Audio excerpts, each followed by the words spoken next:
What's going on, people? Hope y'all doing fantastic. It's Brother Man Trucking back at you again with another video where we're looking for good paying freight in the daytime with a flashlight. So I'm going to run this situation by you, a scenario by you, hypothetical situation. It may happen, may not happen. Don't know. If it does happen, I don't think it's really ever hit the glass. So we'll just call it a hypothetical situation, and it's just something to think about. Let's say that you have there's going to be different parts to this video, so try to follow along. Let's say you have a customer or a store, which is, customer, a store, warehouse, and they're expecting this load of widgets. There's people, they're advertising this thing, and, you got people lined up to get whatever this thing is. Got people lined up. They have the workforce there at the store to process the order as it comes in so they can get it right off the truck, process it, and get it out, streamline. So he's paying his employees to do this, pulling other employees off to do other things and stuff like this. Logistically, he has everything, trying to do everything streamlined and make everything efficient. So the truck isn't there when it's supposed to be there. So he's like, what's going on? So we'll stop right there, hold that thought. Now we're going to go over to the carrier side. So the carrier sees this particular load on wherever he saw it at, on one of the big brokerage house load boards, on one of the public load boards. So he calls on this load and he's getting the detail. He said, okay, well, I can do it for X amount, whatever that number is. Something that is not gouging them, not undercutting, just a fair rate. And the broker says, I can't do that, man. I don't have that much in it. I can do it for this. And the carrier's like, I'm sorry, I can't do it. Have a nice day. And hangs up the phone. And he gets a couple phone calls, a couple phone calls on the same thing, that broker can't get this load moved for what he wants to move it for. So let's go back to the store. So the store, the whoever's in charge of this, receiving this shipment, he's getting upset. He's like, yo, man, what's going on? I got all these people out here waiting. They keep telling me that this truck is going to be here, then, or something like that. The truck's going to be here, and then, I lost my train of thought. Oh, he's paying all these people to stand around with their, twiddling their thumbs, trying to, receive this order. So he's talking out loud. He's not really directing his energy towards anybody. You know how people get him. Oh, man, I can't believe this. I'm paying this guy, this broker, or whoever. I'm paying $2,000, to get this load to me, so I can get this thing processed, so I can get it out, and and so on and so forth, so we can move on. So he calls up the broker. Hey, where's this load at? What's going on?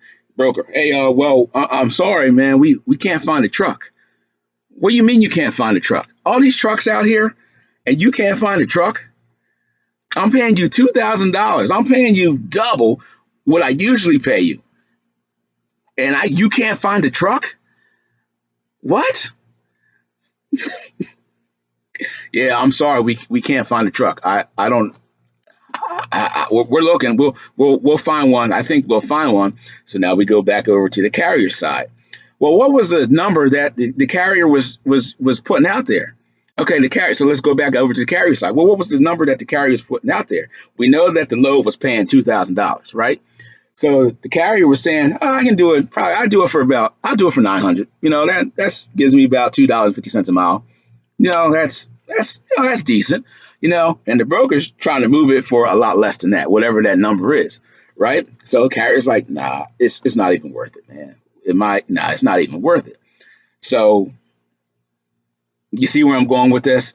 So now the boss is still fuming, right? Or the guy in the store, he's still hot. He's like, man, they told me that they can't find a truck. All these trucks out here. Here comes the guy on the forklift, running out of the truck.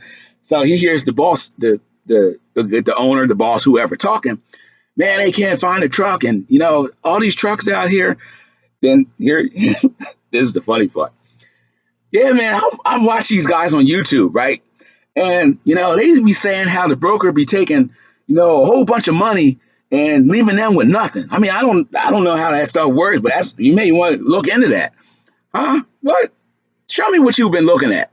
So you go by and then you see these videos pop up. Yo, man, some of these brokers, man, these dishonorable brokers, man, they be taking all this money, and we ask for the money, but they say they don't have it in the load, and they've been all this kind of crazy stuff, right?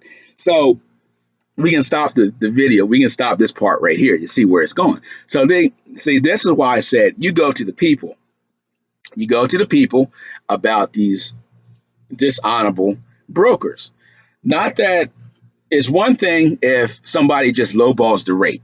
If a carrier just you got them knuckleheads too. If the carrier lowballs the rate, but it's another thing if the carrier says, I can do it for this, and the broker says, no, I don't got that much in it, man, and uh, and then you see what I'm saying. So now, once you go to the people, and then word gets around, it's not going to happen overnight. Word gets around. Now, eventually, hopefully, what happens is if there's enough chatter about this, that it will start holding these people accountable. Get what I'm saying?